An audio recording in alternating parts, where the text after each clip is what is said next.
Hi, hello YouTube. What's up? It is Chrono Knight back here with another video, and I'm going to talk about the fourth place deck that I took to the recent tournament, Black Hole Battles 4, and a little bit about my card choice, what I would change, how I performed, and things of that nature. Okay, so let's go ahead and jump right in. Sorry, I'm going to. There we go. Close that thing. All right, so yeah, as I stated, I played. I call this a pure Blue Flames deck just because I just went pretty much straight Shios creatures and really just tried to turbo out the Blue Flame combo to take advantage of it. During this tournament, I played nothing but Shape Knights and one Blue Flame player. Um, so I played a player who had Shape Knights. I played him both in the winners bracket and then eventually met him later on in the losers bracket. I was knocked down to the losers bracket in a 1-2 loss, one win, two loss, um, versus the Shape Knight player that made it to the grand finals. And then ultimately got knocked out in a Blue Flame mirror match, which was really, really tough. But all in all, I got top four out of about 12 or 13 players. So I think it was like pretty solid, especially because this is the first tournament with the new cards. Everyone's just trying to figure out what works and what doesn't work. But overall, I was fairly happy with how the deck performed, but definitely learned a lot about how I could optimize it or if I want to switch to a different deck and things like that going into the ban list. All right, so let's kind of jump into what I decided to run. All right, so let's start off with the creatures. So obviously, start off with two Jakra, two Laji, which during the tournament was very standard because there's no ban list, there's nothing limited right now. I do imagine that these cards get changed, most likely Laji, as this is the one that kind of makes the combo between the Blue Flames and the Tower a little bit broken. So I imagine that Laji is going to get some form of regulation in the new ban list. But yes, obviously running both of the Blue Flame creatures, not running the Scarl creature, although it's 290 power. The gaining 1 point just kind of felt a little bit too slow. And as a means of thinning out the deck, like I even cut a lot of staples just to kind of optimize this combo. So I think that was the better way to approach the deck. I decided to run two Scoria, two Max Sprout. I thought Scoria was really nice to not only have a body, but to have another Shias creature that works with the Shias planet counter. Um, I usually have another creature on the side of it, kind of like in a tempo esque strategy where you're constantly having a two creature board. And being able to draw another card just because I run pure Shias creatures was pretty nice. So I was very happy with the Scoria pick. Um, Max Sprout. So Max Sprout actually came up fairly decent. This package between Scoria and Max Sprout, I do think is flexible. But at the moment, leading up to the tournament, I didn't see a better uh Shias alternative, right? Like I said, I wanted to play the combo in more of a fast-paced manner. Um, so I kind of adapted some of this from the Shias mid-range strategies from back in the day. So I think it worked out pretty nicely. Maybe with new Shias creatures, or maybe I'll discover something different. But this is pretty standard for me, and I think it paid off. I considered cutting Max Sprout to one, but once again, I didn't see another good alternative. So keeping it at two was fine. Double Mole was really nice. It really gave me a lot of power, especially in my Shape Knight matchups where I was really outdrawing my opponent. And so being able to kind of kill one of those key activators really just added a lot of pressure to them, and I was able to like close out the games pretty cleanly. Fraxel was super, super huge. Like, although I run offerings of EOS, having Fraxel as a body to not only add to the counter, but get you a nice 2 points or 3 points with Zomato, um, and give you a star, basically a refund on stars. All of those things was like very invaluable. So I was really, really happy with Fraxel. I had a controversial pick here with my three-star creature being All Bait Soldier. My rationale for running All Bait Soldier was that Offerings of Eos says to kill two Galaxy 6-star or lower creatures who, if you add them up together, would add up to an even number, and then you gain stars equal to half that number. So my rationale was that because Jakra is odd number or 5-star, I needed another odd number to balance that out so that it would equal an even number. Just a little bit of math there, basically. So 5 plus 3 would give me 8, which is an even number to meet this condition. And then you cut that in half, so I gained 4 stars. So I'm getting rid of a vanilla, but also getting Chakra set up. So that combination really added a lot of consistency to getting my Blue Flame combo, and that came up quite a bit throughout the tournament. And fun fact, I even won the match that pushed me into the I want to say quarterfinals, or yeah, I believe it was the quarterfinals. The match that got me into the quarterfinals to almost guarantee me topping, uh, one match away from topping, was actually due to All Bay Soldier being a 3-star creature and swinging for 3 points. I believe I had 17 points.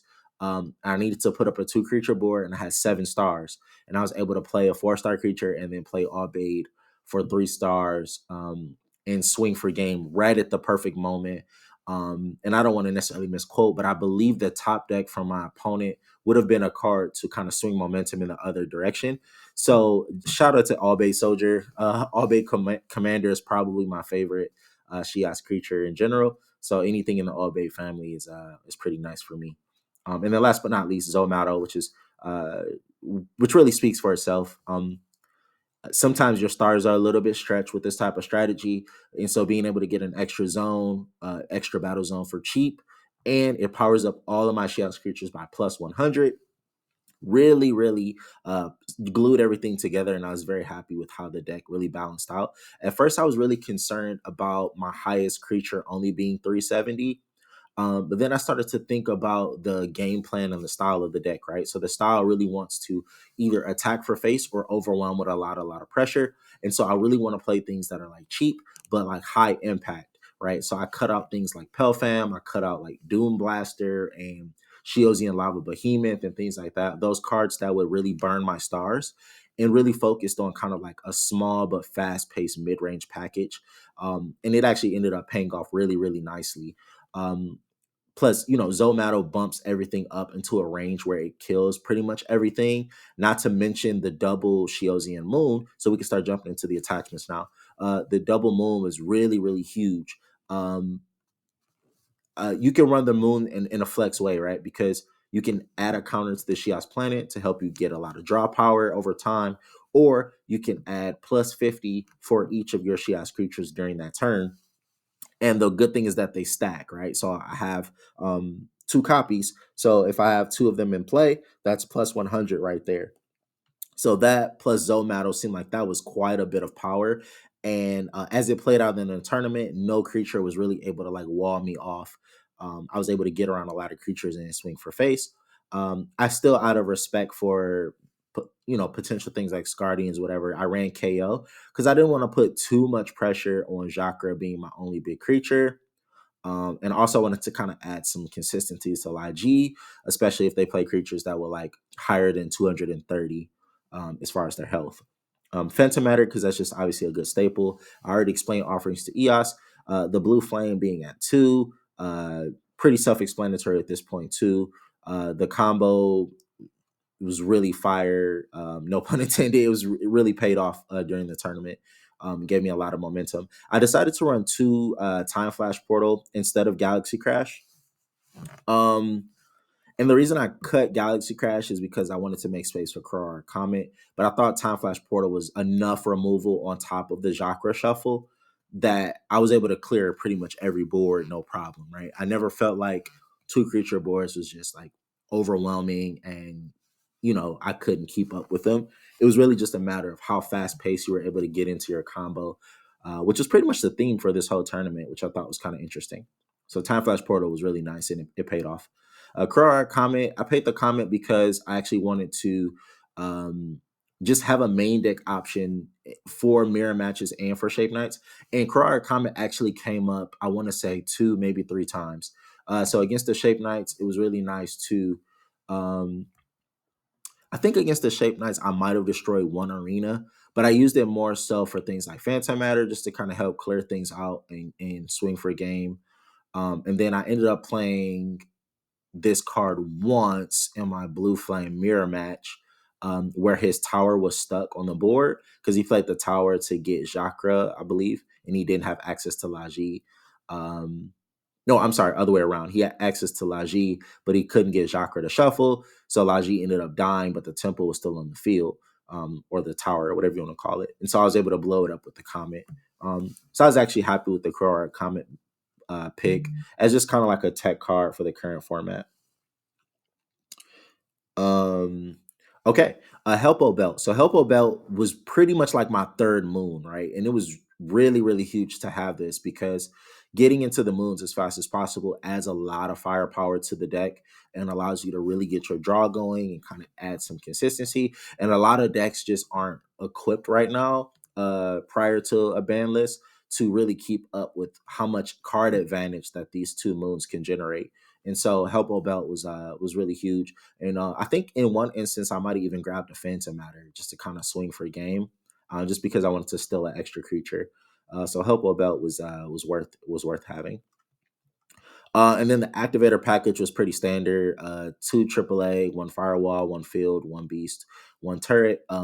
In testing, I had two firewall and no field, which was just not good because field has a lot more coverage than firewall. But because field is at one, you kind of want a second type of activator, if that makes sense, right? Another activator that has a similar payoff. And it was cool because this kind of worked like a second planetary field.